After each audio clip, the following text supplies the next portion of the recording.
Oke, ketemu lagi dengan Edwin di channel analisis laporan keuangan.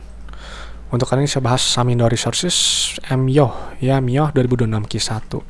Kalau teman-teman ada analisis yang lebih lengkap, lebih akurat, langsung aja tulis di kolom komentar ya.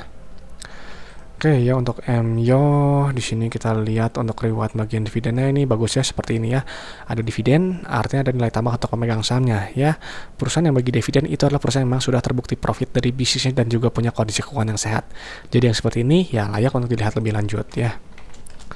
Kesatuannya USD ya, kita pindahkan dulu kurs USD.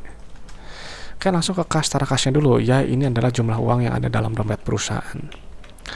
Di sini untuk posisi kasnya memang turun 8,1 juta USD ya, 11%. Nanti detailnya kita cek di laporan arus kasnya. Dan ini kasih yield menarik juga ya, di atas 5% ya, di 6,3% ya, dengan PDR di 15,7 ya, 15 16 lah ya. Gitu. Jadi Anda bisa balik modal dari dividen ini sekitar 16 tahun ya kalau dividennya konstan. Ya, ini menariknya karena dia di atas 5% saya rasa ya. Oke, berikutnya langsung ke ekuitas ya, langsung ke saldo laba dulu ya. Ini angka kunci untuk melihat total akumulasi keuntungan yang telah dihasilkan perusahaan dari semenjak perusahaan yang pertama kali berdiri sampai sekarang 2026 Q1 ya. Nah, jadi si MIO sampai 2026 Q1 ini telah mencetak profit sebesar 150,8 juta USD di luar dividen yang telah dibagikan. Ya, jadi ini bagus. Saldo laba positif, ada dividen, artinya perusahaan ini nggak cuma untung di atas kertas saja. Ya, ada nilai tambah untuk pemegang sahamnya. Ya, ada bukti keuntungan bisnisnya tuh memang real, nyata. Ya. Oke, langsung ke ekuitas ya, yang ini nilainya.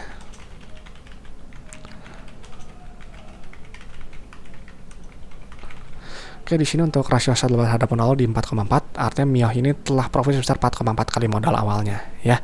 Nah, secara PBV ini memang cukup murah ya, di 0,74 dengan potensi profit 34,7% kalau dia mencapai ke book value di 1.387 ya. Per 8 Juli ini 1.030 ya harganya, dan dia juga ternyata udah di harga di bawah saldo laba per lembarnya ya, di 0,89. Jadi memang secara PBV saya rasa sih memang sudah cukup murah ya. Oke, berikut langsung ke laba rugi ya, langsung ke pendapatan untuk pertumbuhan perusahaan ya. 40957 3 497. Oke, di sini untuk pendapatan memang turun ya, 15,6 ribu ya, 15,6 ribu USD turunnya tipis ya, 0,04%. Lalu untuk laba bruto kita pindahkan dulu. Di sini untuk laba bruto turunnya lumayan lah, 10% lah, 830 ribu USD ya. Dan GPM-nya jadi turun tipis ya, di sebelum 20% sekarang jadi 18%. Lalu untuk laba bersih ya, kita pindahkan dulu. Di sini untuk laba bersih turun juga 28,5 ya, 28.000 lah, turun 1% ya, 0,76% tepatnya. Dan secara per ini tapi saya rasa masih cukup masuk akal ya, di bawah 10 ya, di antara 5 sampai 10 di 8,9 kali ya. Jadi untuk holding period setidaknya untuk 9 tahun ya, gitu, karena per itu jumlah waktu dalam satuan tahun untuk balik modal berdasarkan earning per share ya, gitu. Jadi ini per PBV ini cukup menarik ya, PBV rendah, per rendah gitu, cuma tinggal mungkin sentimen aja kali ya. Cuman ini memang free float memang dia di 19% ya, cuma saya nggak tahu ya si MIO ini likuiditasnya dia oke nggak gitu ya, karena saya nggak ngecek ya, karena ini saham request ya, hanya bahas dari laporan keuangannya aja. Kan langsung ke penerimaan kas ya, untuk melihat jumlah uang yang customer bayar ke perusahaan. Di sini untuk penerimaan kas memang turun 8,6 juta USD ya, setara 18%, dan rasio penerimaan kas memang ini masih bagus ya, di atas 90% ya, di 94%. Lalu untuk net CFO di sini nilai positif ya, masih bagus, artinya perusahaan menghasilkan uang tunai dari bisnisnya. Nah, net CFO di sini turun 7,2 juta USD ya, turunnya agak anjlok 62% ya. Lalu untuk CFI di sini nilainya negatif ya, dan ini jauh lebih besar dibandingkan dengan periode sebelumnya ya. Artinya perusahaan jauh lebih ekspansif ya dibandingkan dengan periode sebelumnya.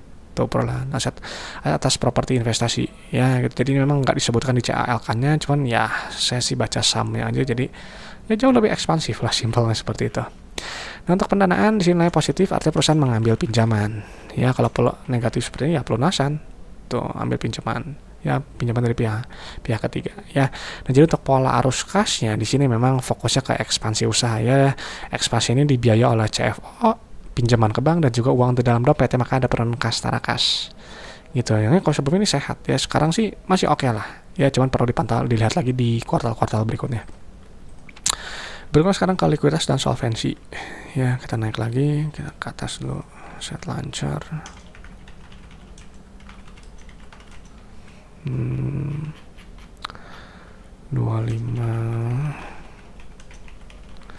Oke, di sini rasio lancar masih bagus ya, ini di 5,7, kas juga di tebalnya di 2,38 ya. Jadi ya, kewajibannya bisa dengan mudah dilunasi ya dengan uang di dalam dompet ini nih.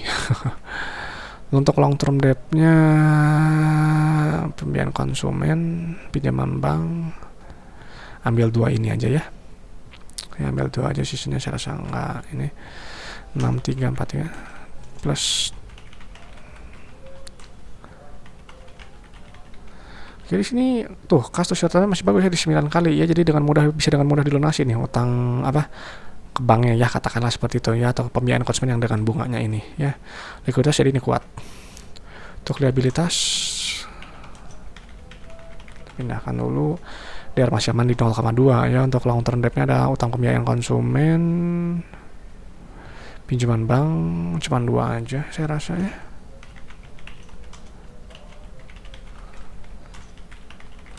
Oke, di sini saya lihat long term debt to equity masih kecil sekali ya, jadi ini masih rendah resiko. Likuiditas juga kuat gitu ya, cuman mungkin di cash flow yang mungkin yang harus lebih dipantau aja ya di kuartal berikutnya. Nah, jadi MYOH setelah saya lihat ya, ini adalah perusahaan yang baik saya rasa ya, ada dividen, ada nilai tambah untuk pemegang sahamnya, ada bukti keuntungan ya, ada uang tunggunya gitu. Perusahaan juga telah profit sebesar 4,4 kali modal awalnya ya, PBV dihargai cukup murah di 0,7 ya, dengan potensi profit 34% kalau dia mencapai ke book value-nya. Untuk PER nih tampak menarik juga ya, di bawah 10 di 5 sampai ya 5, antara 5 sampai 10 di 8,9 kali ya. Dan yield ngasih di 5% ya, di 6% tepatnya gitu, dengan PDR di 15 kali ya. Cash flow saya rasa masih oke, meskipun dengan Q1 masih ini fokusnya di ekspansi usaha ya. Total debt jauh lebih terkenal ya, turun 2 juta USD. Turun berapa nih? 1,1 juta USD ya. Likuiditas kuat, solvensi juga rendah resiko ya. Jadi untuk MYOH resiko sih lihat seperti ini rendah menengah, mungkin cenderung rendah saya rasa ya. Oke, saya rasa itu aja ya untuk MYOH. Kalau teman-teman ada request atau ada pertanyaan, langsung aja tulis di kolom komentar ya. Saya Edwin dari channel analisis laporan keuangan. Sampai jumpa di video-video berikutnya.